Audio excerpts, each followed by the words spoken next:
दोस्तों, हमें बचपन से पढ़ाया गया कि अकबर महान था। उसने हिंदुओं से शादियां की, दीन इलाही बनाया और सबको साथ लेकर चला। लेकिन क्या ये पूरी सच्चाई है या फिर असलियत ये है कि 1568 में चित्तौड़ में उसने 30,000 निर्दोष हिंदुओं का कराया, राजपूत राजाओं की बेटियों को हरम में ले गया और मंदिरों को ताश के पत्तों की तरह ढहा दिया गया। फिर भी हमें बताया गया अकबर महान था। तो असली डिस्टॉर्शन कौन सा है? अकबर को तानाशाह कहना या अकबर को महान बनाना? चलिए आज इस मुद्दे पर बात करते हैं। तो दरअसल हुआ कुछ यूं कि अभी कुछ ही दिन पहले पूर्व सुप्रीम कोर्ट जज रोहिंटन फली नरिमन ने कहा कि अकबर को एक तानाशाह और हत्यारा कहना इतिहास का डिस्टॉर्शन है। उनका मानना है कि अकबर को शासन केवल युद्ध और फतेह नहीं था, बल्कि कला, संस्कृति और धार्मिक सहिष्णुता का भी दौर था। उन्होंने दीन इलाही जैसे प्रयोगों का जिक्र किया और चेतावनी दी कि अगर हम अकबर को सिर्फ तानाशाह कहेंगे तो हमारी संयुक्त विरासत पर संकट आ जाएगा। देखिए, ये पहली बार नहीं है जब नरिमन ने कुछ ऐसे विवादास्पद बयान दिए हों। 2022 में भी नरिमन ने कहा था कि औरंगजेब को कट्टर और शिवाजी महाराज को धर्म रक्षक बताना राजनीतिक चाल है। यहाँ तक कि बाबर और अकबर को उन्होंने फ्रेटर्निटी के बेहतर प्रतीक कहा। राम मंदिर के फैसले को उन्होंने ट्रेवेस्टी ऑफ जस्टिस भी करार दिया। यानी उनके बयानों में हमेशा एक झुकाव साफ नजर आता है। मुगलों के पक्ष में जोर और हिंदू पीड़ा पर चुप्पी। वैसे जिनके पिता ने ही अपने वकालत के कार्यकाल में विवादित पक्ष लिए हों, उनके बेटे से भी हम ऐसे सनसनी बयान एक्सपेक्ट कर ही सकते हैं।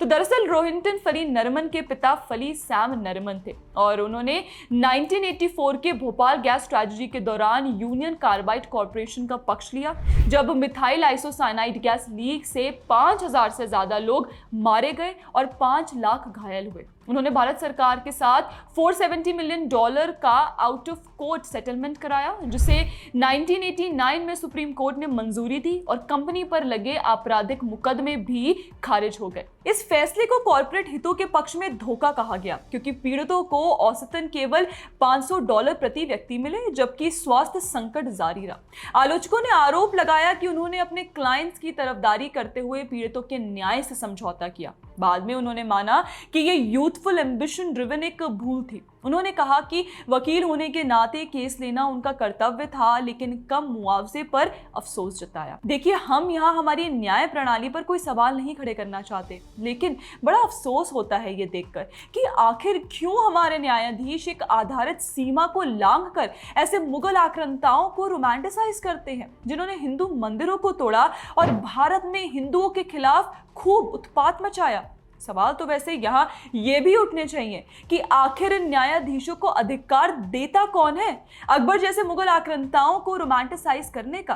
कभी हमारे देवता विष्णु को लेकर अभद्र भाषा का इस्तेमाल करते हैं, कभी मुगलों को ग्लोरीफाई करते हैं। मतलब आप बताइए, क्या अकबर को तानाशाह कहना सच को तोड़ना है?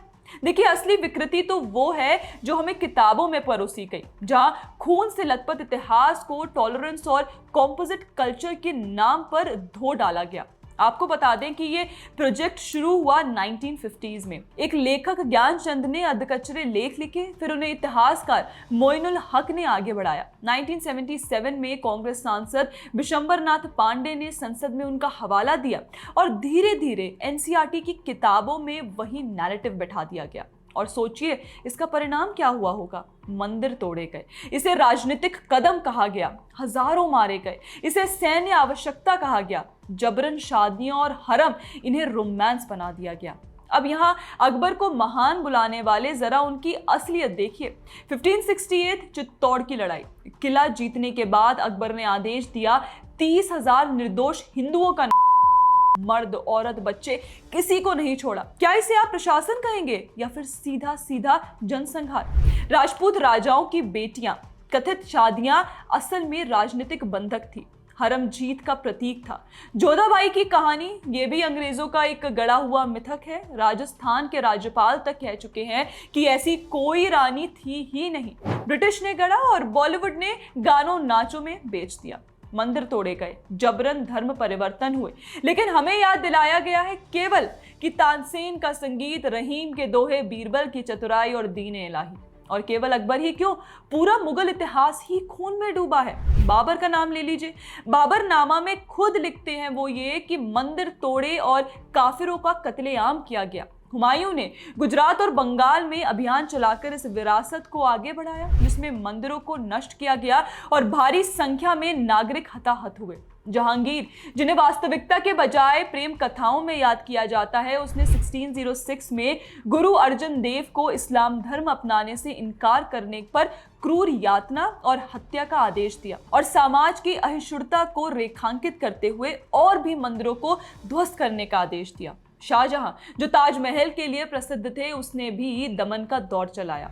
कंटेम्प्रेरी अकाउंट्स में वाराणसी में भारी संख्या में हिंदू त्योहारों के दौरान 70 से ज्यादा मंदिरों को नष्ट करने जाने और क्रूर अभियानों के बारे में बताया गया है, जिनमें हजारों लोग डिस्प्लेस्ड हुए या मारे गए। उनके संगमरमर के स्मारक युद्ध और करों से लहूलुहान प्रजा की पीठ पर बनाए गए थे।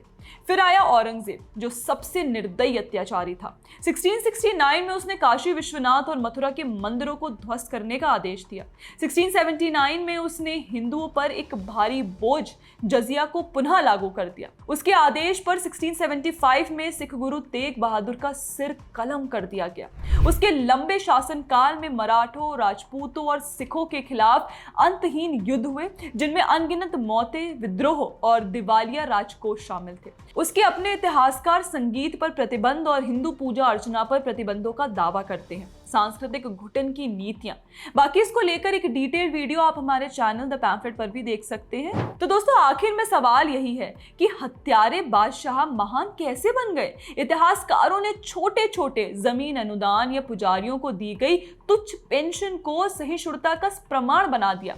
विदेशी लेखकों ने किताबों में कहा, Aurangzeb destroyed fewer temples than he spared, यानी जो नहीं तोड़ा वही उसकी दया। बॉलीवुड ने मजबूरियों की शादियों को लव स्टोरी बना दिया और हमारे बच्चों को सिखाया गया कि शिवाजी महाराज सेक्युलर रिबल थे, औरंगजेब और अकबर फ्रेटर्निटी के प्रतीक।